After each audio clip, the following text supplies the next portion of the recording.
Hello and welcome to the Football for Kids podcast with me, Darren Rees. In this episode, we're going to be talking about Liverpool Football Club. Please be aware that this is part one of a two-part episode. Firstly, thank you so much to every single one of you who's been hitting the follow or subscribe button wherever you listen to the podcast, and also for all of your 5-star reviews. It is very kind of you. Let's do a few of your shout-outs. And the first one is from Harry Mapes.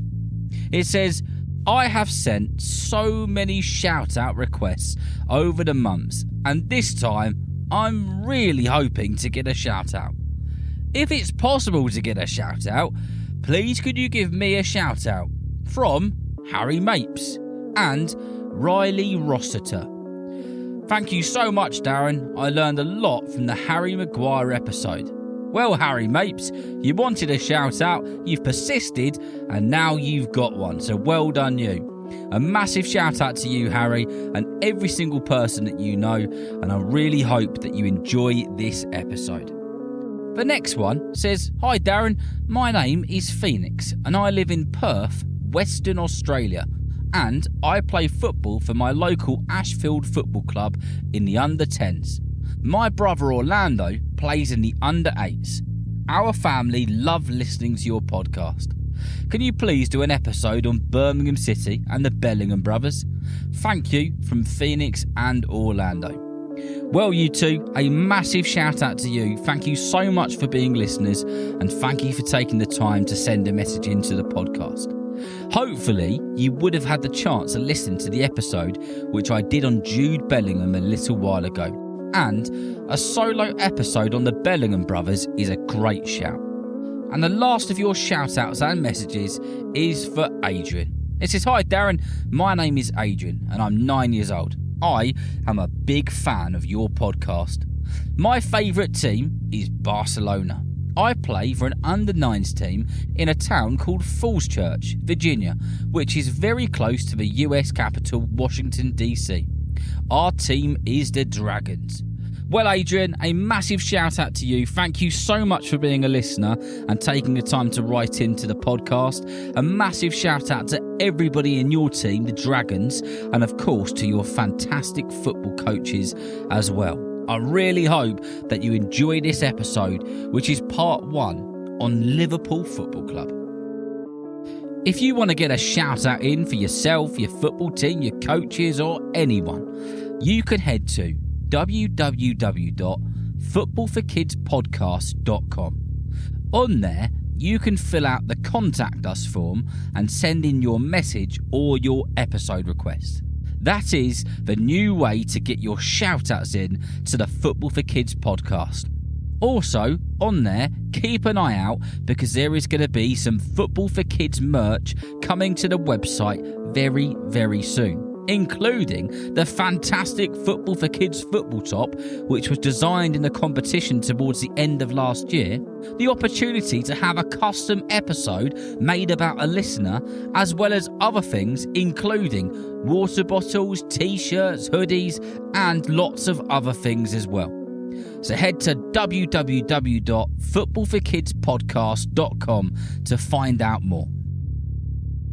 I've got to tell you, although I am a Pompey fan, I do have a soft spot for Liverpool. My granddad used to live in a house which looked across the road to Anfield Football Ground. And he used to tell me that when he was younger, he couldn't afford to go and watch the matches very often. So he used to hang his head out of the window and listen to the roars. When he heard a massive roar, he knew that Liverpool had scored. And when he heard a quieter one, he knew they'd been scored against. Now, Liverpool Football Club is a very old football club, and I need to say that due to how old, how much history, how many great games, how many big moments, players, managers, and everything else there's been, there's no way that in a couple of episodes that we'll get to cover everything. So, let's go back to the start of Liverpool FC. If you listen to the episode I made about Liverpool's football stadium, Anfield, you will know that Anfield was once the home of Everton Football Club. But after a disagreement with the owner of the ground, Everton moved out and moved to Goodison Park. This was back in 1892, which, as I record this, was around 132 years ago.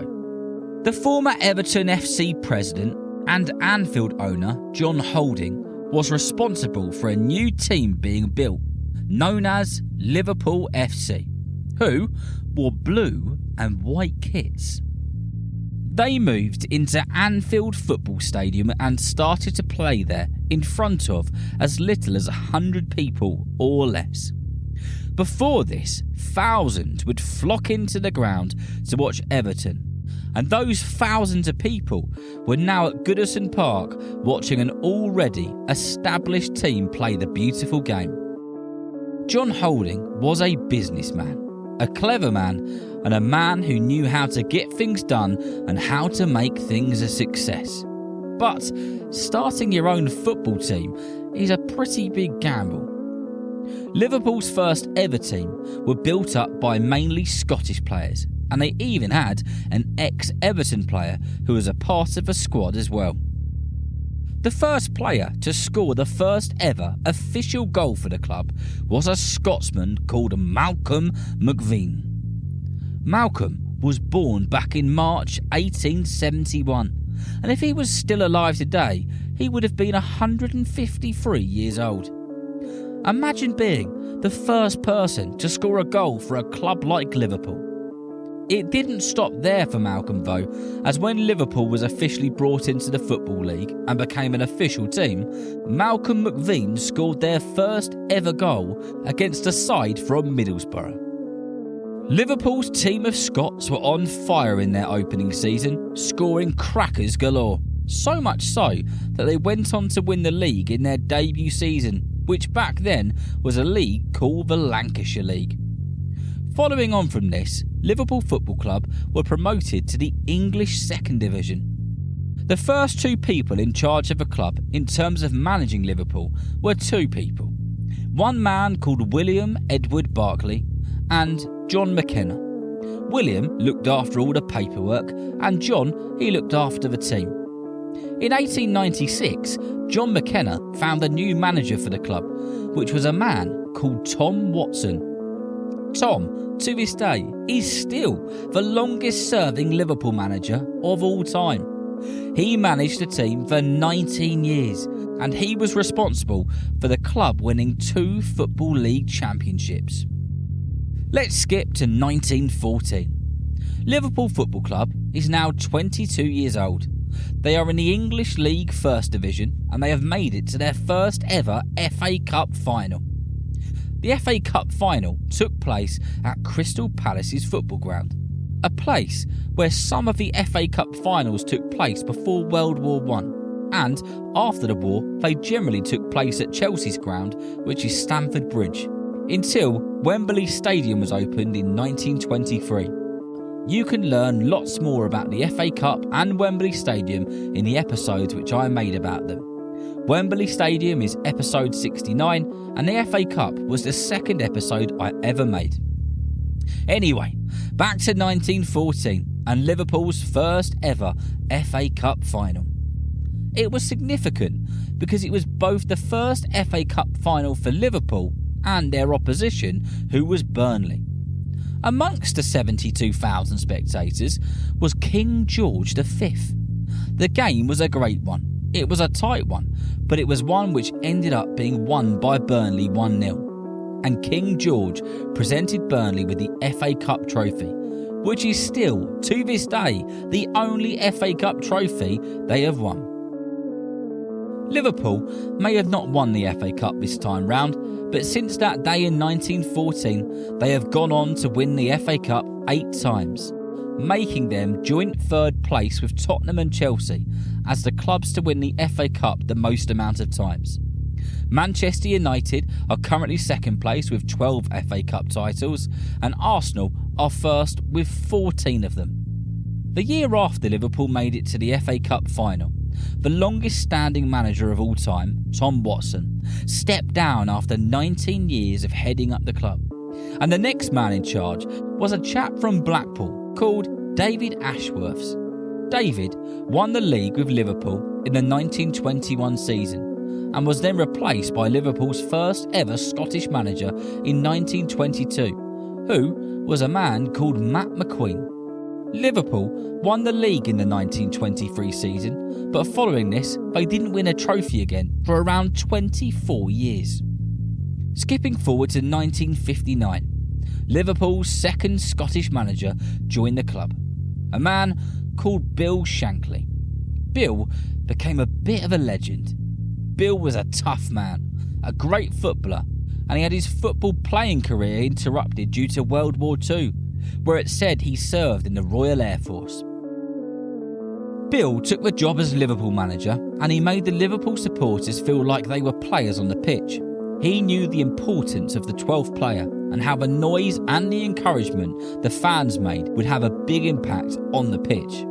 He also emphasised the impact the red kit had, and he proudly said that the red colours of Liverpool showed danger and power to the opposition. Bill took over Liverpool when they were in the English Second Division, and from there he got them promoted, winning the English Second Division, winning the English First Division on 3 separate occasions, and one of the most historic moments was when Liverpool made it to the FA Cup final in the 1964-1965 season.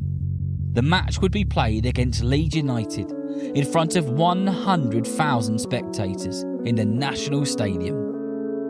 Liverpool lost their first FA Cup final in 1914 against Burnley, and they made it to another FA Cup final in 1950 against Arsenal. Would it be third time lucky for Bill Shankly's Liverpool side? You bet it would. However, we can't put it down to luck. Bill shaped the team into a fantastic side and had the crowd as loud as a jumbo jet on takeoff. It was no different in this final. The crowd were pumped, and so were the players. However, the game between Liverpool and Leeds at Wembley was to end 0-0 after 90 minutes. It was goalless. The rules back then in 1965 was that if there was no winner, then it would go to 30 minutes of extra time, and if there was still no winner, then there would be a replay. Imagine having more than one FA Cup final. Actually, it wasn't until around 1972 that penalties became a way to decide a winner in an FA Cup final. Anyway, this match didn't need a replay, as it came to life in extra time, as Liverpool scored in the 93rd minute. Leeds got one back 7 minutes later to make it 1-1, and the drama continued. Then, in the 117th minute, Liverpool scored the winner to make it 2-1 and win their first ever FA Cup trophy. The Liverpool fans went berserk, celebrating the victory. The fans were screaming Shankly's name from the terraces, and Queen Elizabeth II awarded the Liverpool captain with the FA Cup trophy in the royal box. Bill Shankly retired as Liverpool manager in 1974. He was the manager of the club for around 15 years. He won 2 FA Cup trophies for the club and numerous league titles. He was a major part in building Liverpool Football Club to what it has become today. And that brings part 1 of this episode on Liverpool to an end. Join me next time as we go from the 70s to the present day. We will be exploring some of the great players, dramatic matches, and of course, You'll Never Walk Alone, one of the most famous and moving football songs there has ever been. So remember, if you know someone who loves football just as much as you do, then please tell them about Football for Kids. And whether you're playing football soon, watching it on the telly or pitch side, I hope that you enjoy the game. See you next time.